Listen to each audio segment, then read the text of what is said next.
여러분 안녕하십니까? CJB 아침 뉴스입니다. 청주 주택시장이 장기 침체의 터널을 지나 회복되고 있다는 징후가 곳곳에서 나타나고 있습니다. 미분양 물량이 급속도로 소진되는가 하면 외부 투자 세력이 유입돼 최고가를 찍는 단지도 등장했습니다. 조상우 기자입니다. 15,000세대나 되는 물량 폭탄을 터뜨리며 청주 주택시장을 가라앉혔던 동남지구. 상가 착공 등 단지 윤곽이 드러나면서 연말 입주가 시작되는 이 아파트는 분양권 거래가 활기를 띠고 있습니다. 1단, 2단이라 격주되고 있는데 평균 한 15건 정도 하는 것 같아요. 분양이 불투명해 민간 임대로 전환했던 이곳은 이미 한 달 전에 910세대가 모두 계약됐습니다. 가장 최근에 분양한 이 단지도 분양 마감이 임박했습니다. 미분양이 점차 해소되면서 지금 집을 구해야 된다라는 그런 판단들이 점점 서가지고 계시는 것 같아요. 주택 가격이 급등한 대전이나 세종보다 청주 집값이 상대적으로 낮아지면서 일부 인기 단지엔 갭 투자 성격의 외부 자금도 유입되고 있습니다. 이 아파트의 경우 최근 전용 면적 80제곱미터 매매 가격이 4억 원을 찍었습니다. 국민평형대가 4억 원에 거래된 건 청주에선 처음 있는 일입니다. 하지만 주택시장 전반의 본격적인 회복세는 입주 물량 소화가 관건이 될 전망입니다. 내년 청주의 입주 물량은 12,000여 세대로 올해보다 2배나 많습니다. 내년에도 아직은 12,000세대 이상이 입주 물량으로 잡혀 있기 때문에 어떤 상황을 봐야 되지만은 지금까지 어려웠던 것보다는 조금 나아지고 있는 것은 사실입니다. 비관론 일색이었던 지역 주택 시장이 적어도 최악의 국면은 지난 게 아닌가 하는 기대가 싹트고 있습니다.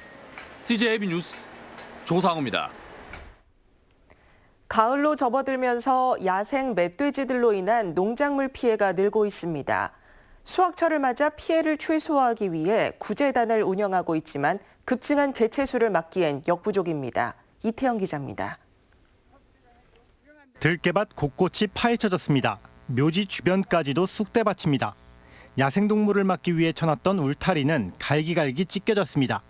요 며칠 새 멧돼지들이 왔다 가며 입은 피해입니다. 단단한 망을 쳐도 그냥 막 뚫고 들어오니까 밀고 들어오니까 멧돼지가 씨거리도 안 남겨줘요. 매년 야생동물로 인한 농작물 피해는 급증하고 있습니다. 충북에서도 3년 사이 2배 넘게 증가했습니다. 이 같은 피해를 막기 위해 자치단체별로 방제단을 구성해 운영하고 있지만 늘어난 개체 수를 감당하긴 역부족입니다. 최근 석 달 사이 충북 지역에서 포획된 멧돼지 수만 2,600마리. 올 상반기 포획량의 2배를 넘어설 정도입니다. 각 시군별로 약 30명 내외로 해서 피해 방지단을 구성 운영하고 있습니다. 야생 멧돼지 개체 수에 비해서 저희가 포획할 수 있는 한계가 있기 때문에 그 부분이 좀 어렵습니다.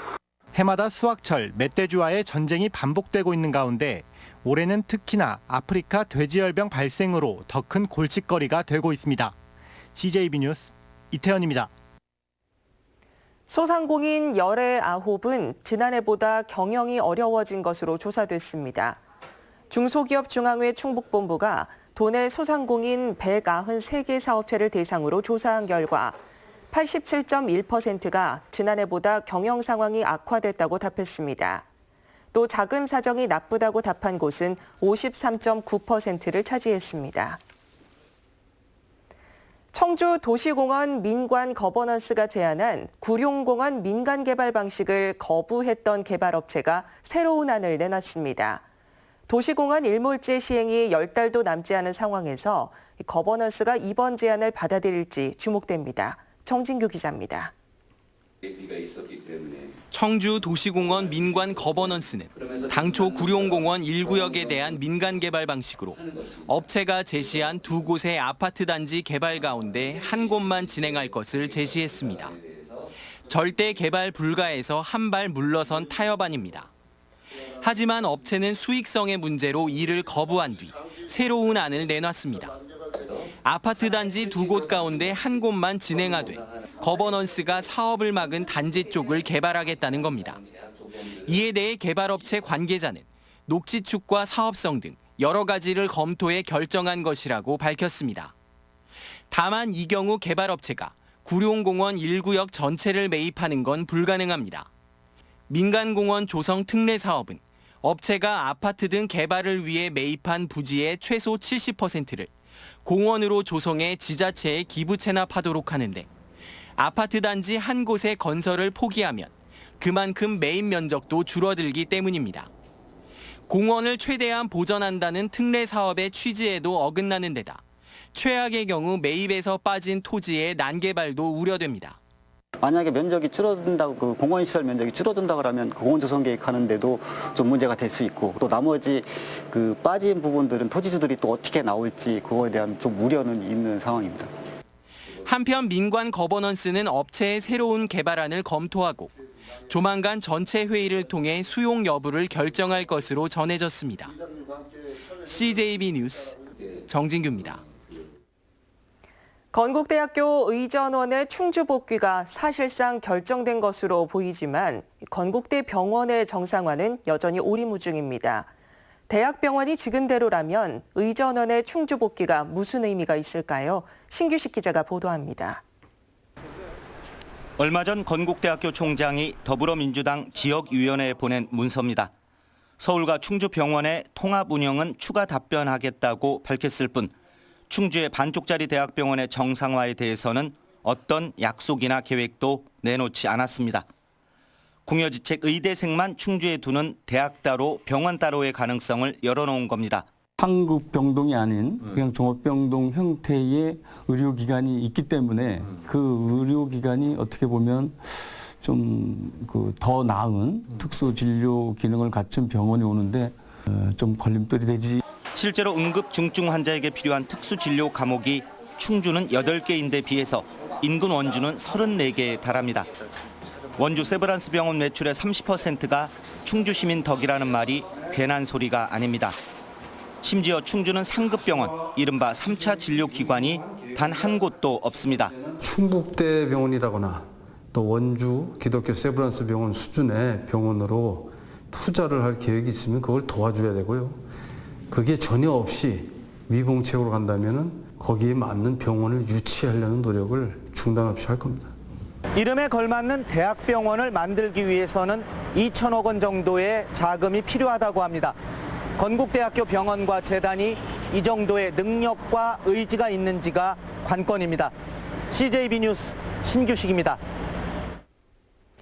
가칭 청주 특수학교 설립 건이 교육부의 중앙투자심사를 통과했습니다. 이에 따라 충북교육청은 오는 2023년 3월 개교를 목표로 청주시 율량택지개발지구에 396억 원을 들여 지상 3층 27학급 규모의 지적장애 특수학교를 설립할 계획입니다. 또 충주 기업도시에도 학생 600명을 수용할 수 있는 지상 4층 규모의 가칭 용전고를 개교할 예정입니다. 충북도의회가 이상철 충북개발공사 사장 후보를 대상으로 사상 첫 도산하기관장에 대한 인사청문회를 실시했습니다. 하지만 여러 가지 제약 탓에 당초 청문회 취지를 살리기에는 다소 부실했다는 지적입니다. 구준혜 기자입니다. 정책 검증에 나선 의원들은 충북개발공사에 대한 후보자의 비전, 발전 방안을 집중해 물었습니다. 하지만 상당수가 후보의 생각을 묻는 등 질문의 구체성이 부족했습니다. 예민하고 중요한 그 인사가 있습니다. 혹시 인사를 무엇이라고? 또 공사의 설립연도, 직원 수, 규정 등을 아냐고 따지는 등 실효성 없는 질문이 적지 않았습니다. 의원마다 질문도 대동소이했습니다. 자료 제출을 강제할 수 없고 준비 기간이 닷새에 불과한 상황에서 어느 정도 예견된 일이었습니다. 후보자께서 제출한 직무수행 계획서를 중심으로 이렇게 검증할 수밖에 없는 게 상당히 안타깝고요. 후보자도 준비가 부족하기는 마찬가지였습니다. 후보자는 공사의 사업이 산업단지 개발에만 집중돼 있다며 사업 다변화가 필요하다고 계속 강조했습니다. 하지만 기업 유치를 위한 산업단지 조성이 도의 정책이라는 지적에 살짝 입장을 바꿨습니다. 산단 자체가 잘못된 게 아닙니다. 산단은 계속 하는 것이 바람직하고 국가 발전에 가장 큰 견인차가 될 수 있는 거기 때문에. 알맹이 없는 답변을 반복하다 질타를 받기도 했습니다. 충북개발공사를 어떻게 계산을 해서 어떤 방향으로 끌고 나가겠다는 제시를 한 번도 안 했어요. 그거 뭐 녹두리 같은 데다만 쭉 들을 것 같으면 이거 청문회 뭐라고 한댔어요. 기본적인 질의, 기본적인 답변 이런 것들로 이어지면서 약간 맹탕 청문회 같은 느낌들이 없잖아 있었습니다. 우수인재 영입을 위한 인사청문회가 오랜 진통 끝에 마침내 물꼬를 텄지만 해결해야 할 숙제가 적지 않아 보입니다. CJB 뉴스 구준혜입니다. 도내 학교에서 발생한 불법 촬영 범죄가 증가한 것으로 나타났습니다. 경찰청 자료에 따르면 최근 3년간 도내 학교에서 발생한 불법 촬영 적발 건수는 17건으로 지난 2016년 2건에서 이듬해 6건, 지난해에는 9건으로 급증했습니다. 하지만 처분은 상당수가 서면 사과나 접촉 금지 등에 그쳤습니다. 충북지방 병무청과 효성병원 장례식장, 참사랑병원이 병역 명문과 우대 협약을 맺었습니다. 이들은 충북 지역 4천여 명의 병역 명문가와 사회복무요원, 직계가족 등에게 진료비나 시설 사용료 할인 등의 우대를 적용합니다. 단재 신채호 기념관이 다시 문을 열었습니다. 지난 2003년 문을 연 신채호 기념관은 이번에 국가보훈처와 LG하우시스의 지원으로 바닥재, 조명, 안내판 등을 교체했습니다. 대한민국 임시정부 수립 100주년과 한국교원대학교 개교 35주년을 기념한 독립운동가요 음악회가 교원대 청남아트홀에서 열렸습니다. 해설을 접목한 렉처 형식으로 진행된 음악회에서는 동반도 옛집과 독립군가, 광복군가 등 11곡이 국내 유명 성악가와 교원대 음악교육과 학생들의 합창으로 공연됐습니다. 대전지법은 학생들에게 얼차려를 시킨 혐의로 재판에 넘겨진 전 충북대 교수 53살 A씨에게 벌금 300만 원에 집행유예 1년을 선고했습니다. A씨는 지난 2017년 충북대 교수로 재직 당시 대학원생들과 술을 마시던 중 별다른 이유 없이 원상폭격을 지시하는 등 수차례 가혹 행위를 한 혐의로 기소됐습니다. 다음은 오늘 도내에서 열리는 행사를 안내해드립니다.